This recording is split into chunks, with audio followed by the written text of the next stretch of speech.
मित्रांनो नमस्कार.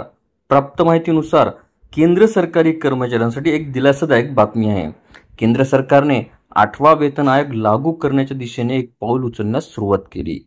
सरकारने टर्म ऑफ रेफरन्ससाठी निर्देश सुद्धा जारी केले आहेत. यासोबत कर्मचाऱ्यांचा पगार, भत्ता आणि पेन्शनमध्ये वाढ होण्याची शक्यता वर्तवली जात आहे. यासाठी आयोगाची स्थापना सुद्धा करण्यात आली. या आयोगाला 18 महिन्यामध्ये शिफारसी सादर करावयाची मुदत देण्यात आलेली आहे.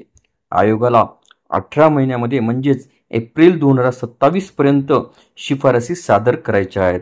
यानंतर कामगार आणि वित्त मंत्रालय या शिफारसी मंजूर करतील. यानंतर मंत्रिमंडळ बैठकीमध्ये मान्यता दिली जाईल.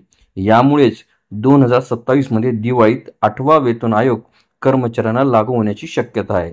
दरम्यान याबाबत लवकरच घोषणा सुद्धा करण्यात येणार आहे. 8व्या वेतन आयोगासाठी 3 सदस्यीय समिती स्थापन करण्यात आली.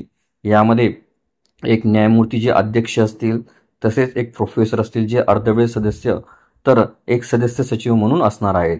आयोगाला शिफारसी तयार करण्याचे काम आहे. या शिफारसी तयार झाल्यानंतरच कर्मचाऱ्यांचा किती पगार वाढणार याबाबत निर्णय घेतला जाणार आहे. कर्मचाऱ्यांना आणि पेन्शनधारकांना वेतन, भत्ता, बोनस आणि ग्रॅच्युटी परफॉर्मन्सबाबत माहिती असेल. सरकारवर जास्त भार पडू नये म्हणून समानता आणि आर्थिक संतुलन राखणे होय. देशाची आर्थिक परिस्थिती लक्षात घेऊन शिफारसी देणे. राज्य सरकार काही सुधारणांसह केंद्रीय निर्णयांची अंमलबजावणी करतात. यामुळे यावेळी कर्मचाऱ्यांवर किती परिणाम होणार हे मात्र पाहावे लागणार आहे. आयोगाला आपला अहवाल सादर करण्यासाठी 18 महिन्यांची मुदत दिली गेली आहे. दरम्यान या 18 महिन्यांमध्ये कधीही ते अहवाल सादर करू शकतात.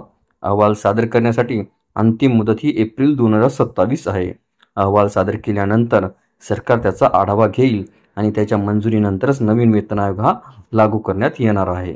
आपल्याला व्हिडिओ आवडले असल्यास चॅनलला नक्कीच लाईक, शेअर आणि कॉमेंट्स करायला विसरू नका. तसेच चॅनलला ऑल नोटिफिकेशन्स ऑन करून सबस्क्राईब करा, जेणेकरून व्हिडिओचे सर्व नोटिफिकेशन्स आपल्याला सर्वप्रथम मिळतील. लवकरच आपण पुढच्या व्हिडिओमध्ये भेटूया. तोपर्यंत नमस्कार.